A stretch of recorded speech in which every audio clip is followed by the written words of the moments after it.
5 years ago, two coworkers named Christoph and Anna made the exact same salary. $82,000, same office, same starting line.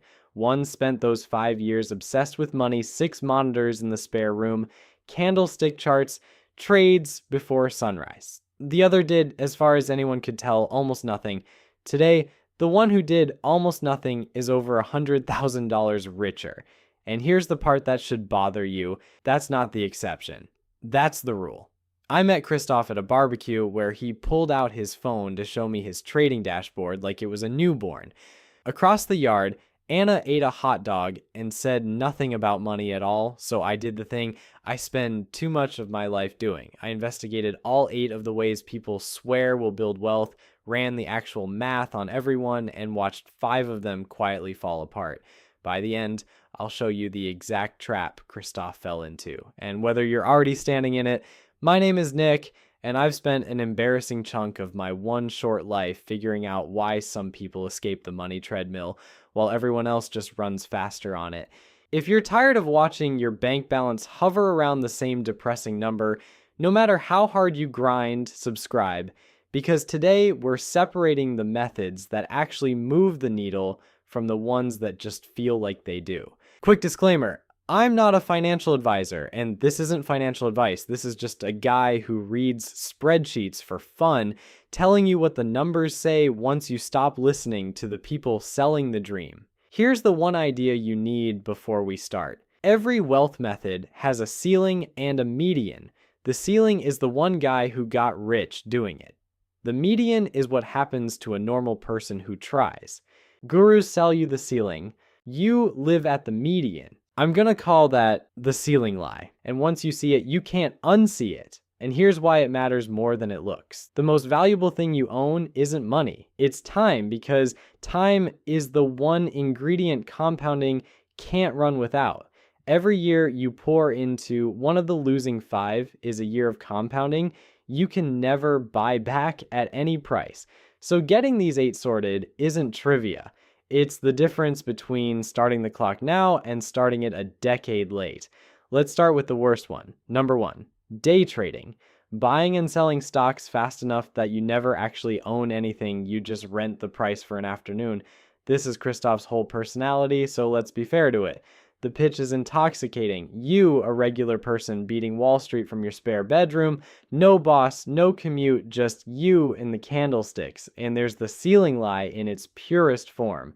Researchers in Brazil tracked people who day traded for a living over hundreds of days, and about 97% of them lost money. Of the ones who stuck with it, barely 1 in 100 made more than a minimum wage job, and they did it, the researchers wrote, with enormous risk. A study out of Taiwan followed day traders for over a decade and found fewer than 1% could reliably turn a profit after costs. Less than 1%, and here's what nobody mentions. Every trade has a spread, a fee, a tax. The market doesn't have to beat you, it just takes a small toll on every lap, while your own brain, greedy at the top, terrified at the bottom, does the rest of the damage for free. So no, Christoph isn't dumb, he's smart and disciplined and playing a game where the house edge is built into the physics. Day trading isn't hard. It's nearly impossible, dressed up as hard, the single most reliable way on this whole list, to turn money and time into neither. Which brings us to number 2, crypto. And before the comments riot, I'm not saying the technology is fake, I'm saying the wealth math is not what you were sold. Most coins produce nothing. No rent, no earnings, no dividend. The only way you make money is if someone shows up later willing to pay more than you did. Congratulations, you've discovered the world's most volatile way to hand your savings to someone richer than you, and we know who that someone is. The Bank for International Settlements studied millions of crypto users and found that as Bitcoin's price climbed, the small retail buyers piled in while the largest holders quietly sold to them. When the dust settled, roughly 3 out of 4 of those retail users were sitting on losses. 3 out of 4. The money didn't vanish. It moved from the people watching the videos to the people who don't need to. And the ride there? We saw it again in the 2025 cycle. Bitcoin hits a massive new high. The hype goes nuclear, then it claws back 60 or 70% of that value in a few months, leaving the latecomers holding the bag. It's a loop, and in 2026, we're still watching people fall for it. Could you get lucky? Sure, people win the lottery too, but buy the thing and pray the next guy pays more isn't a plan. It's a vibe, and a vibe is a beautiful ceiling sitting on a median that just got liquidated. Fine place to gamble a little, terrible place to build a foundation. 2 down, both losers. You might be sensing a pattern and you'd be right, but stick with me because number 3 has the slickest sales funnel of them all.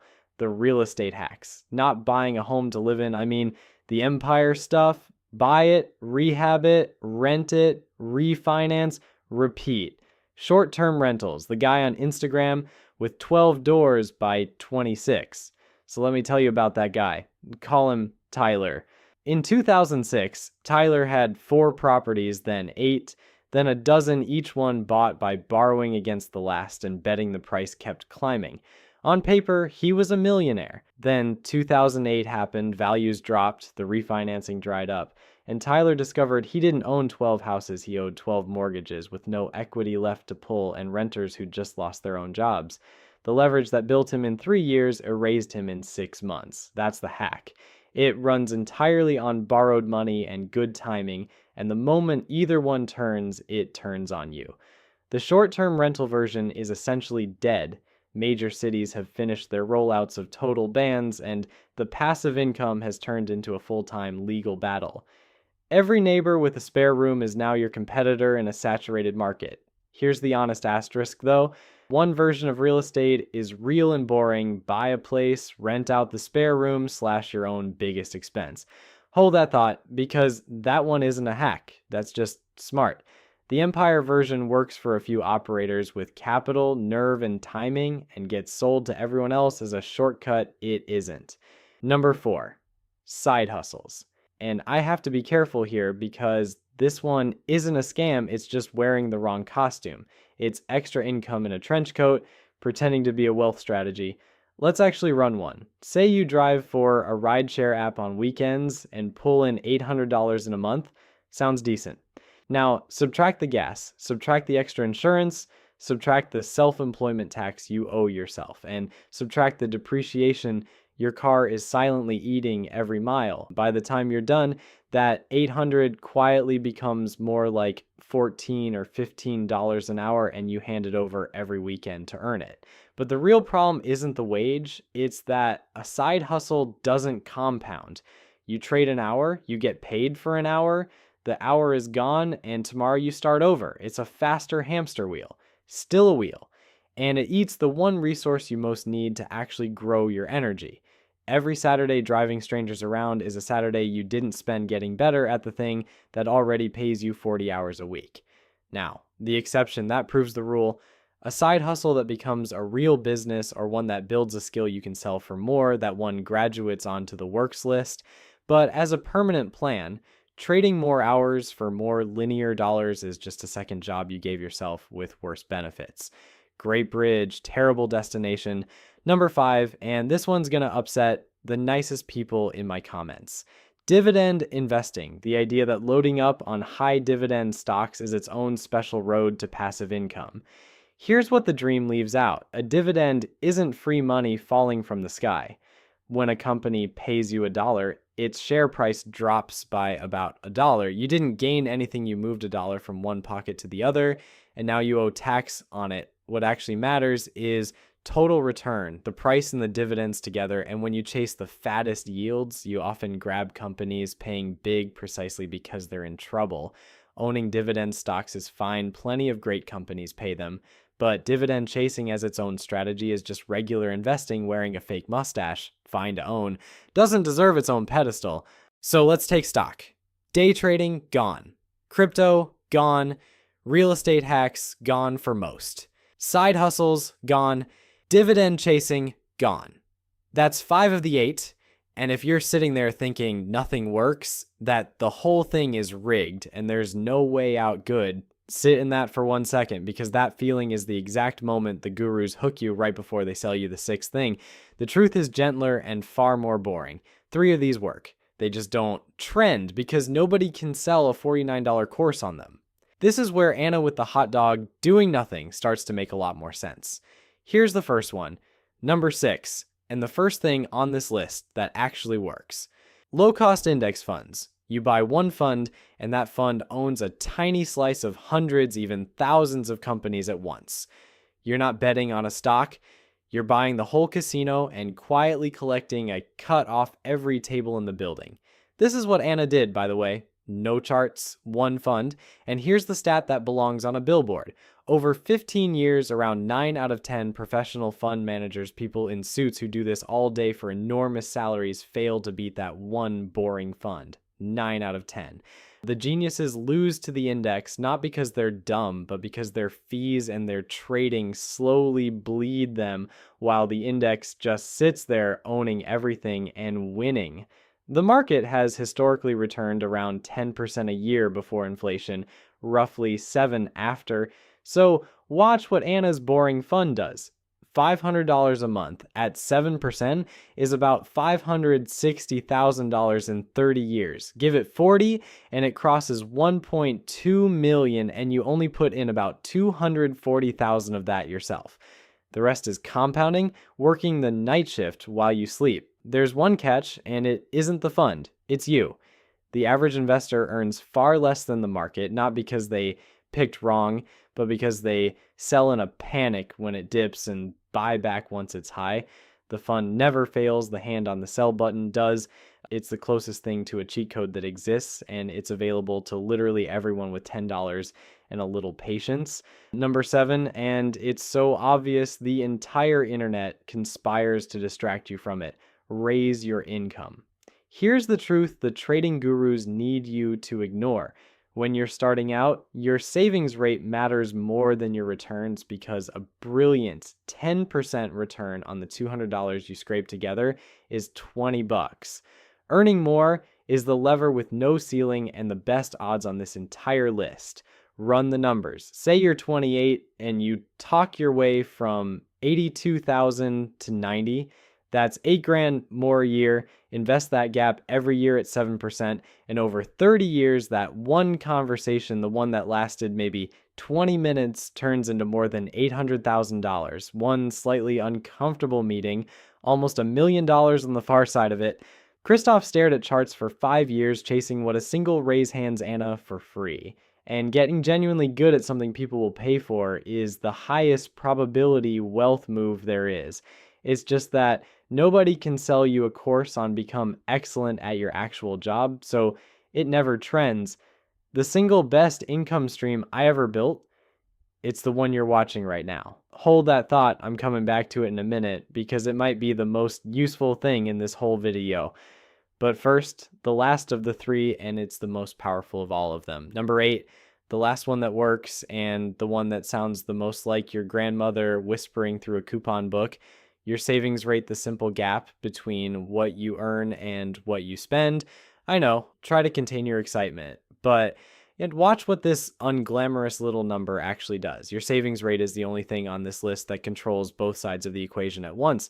It's the money you keep and feed to the index fund, and it's proof of how cheaply you can live, which decides how little you'll ever need. It does double duty. Here's the math that reframes everything. Save 15% of your income, and you're looking at roughly 40-something years to freedom. Bump it to 50%, and that drops to around 17 years. Push it to 65, and you're free in about a decade. Same person, same job even. The only thing that changed is the gap. And it works at any income. That's the part that breaks people's brains. A high earner who spends every dime is on a longer timeline than a modest earner who's disciplined. It's why some people pulling great money feel broke forever, and people like Anna, earning the same as Christoph, end up quietly free. That's the boring engine. Index funds, income, savings rate, none of them sexy, all of them real. And together, they're the whole machine. Your grandmother, it turns out, was just early. Now, I can already hear the objection forming because I get it every time. But Nick, I know a guy who made a fortune flipping houses. My cousin tripled his money on a coin. The trader on my feed posts Lamborghinis, and Yeah, those people exist. That's the whole trick. The ceiling is real. Somebody's always standing on it, waving. But for every one of them, there are 99 you never hear from because losing quietly doesn't make content. The winners are loud and the losers are invisible, so your feed hands you a rigged sample and calls it normal. The plural of one lucky cousin isn't a strategy, it's survivorship bias with a nice watch. So let's go back to the barbecue. 5 years on, Christoph has 6 monitors, 100 screenshots of his green days he'll happily show you, 0 of the red ones, and a net worth that's, and I checked because he tells anyone who asks basically where he started. He spent half a decade as the most financially active person any of us knew, and the market quietly handed his returns to people who never opened a chart. Anna's still eating hot dogs. She also automated 500 a month into an index fund, talked her way into 2 raises, stayed in the same apartment after both of them, and rented out her spare room for 2 years. She did nothing loud. She did everything quiet. And she's now somewhere north of 100 grand ahead of the guy with 6 monitors. Here's what I actually need you to hear. Christoph isn't dumb, and you're not dumb if you've chased the shiny stuff. The whole machine is built to point you at the exciting losers because somebody makes money every time you trade, subscribe, or buy the course. Nobody makes a dime when you quietly buy an index fund and go for a walk. So let me give you permission to be boring, to opt out of the casino entirely. The people who build real wealth aren't smarter than you. They just stopped chasing the ceiling and started building the median on purpose. And that's when I get the same question every time. Okay, Nick, the index fund I get, but how do I actually move the income side? For me, the answer was the channel you're watching right now. A faceless finance YouTube channel, no face, no fancy gear, just research, a script, and a voice. It's the income stream I built and the rare one that actually compounds because a video you make once keeps getting watched for years. I put the entire playbook in our school community, finding topics, researching, scripting, all of it step by step. If number 7 is the one that lit you up, that's your starting line. Links in the description. Look, I know the boring 3 don't make great thumbnails. No Lamborghini, no 6 monitors, no screenshot of a 5-figure day. Just a normal person, quietly buying the whole market, slowly earning more, and spending less than they make, year after unremarkable year. But that's the secret nobody can sell you. Wealth was never the exciting part. Wealth is the quiet part, the boring engine running in the background while you go live your actual life. And remember the clock. 5 of these 8 will take your money, your time, or both, and hand you a great story about how you almost made it. The other 3 just work if you let them, and if you can stand how unexciting working looks up close. So pick the boring 3 and start one this week, open the account, ask for the raise, or come build the channel with us. Because 5 years from now, you'll be 5 years older either way. The only question is whether you spent them like Christoph or like Anna.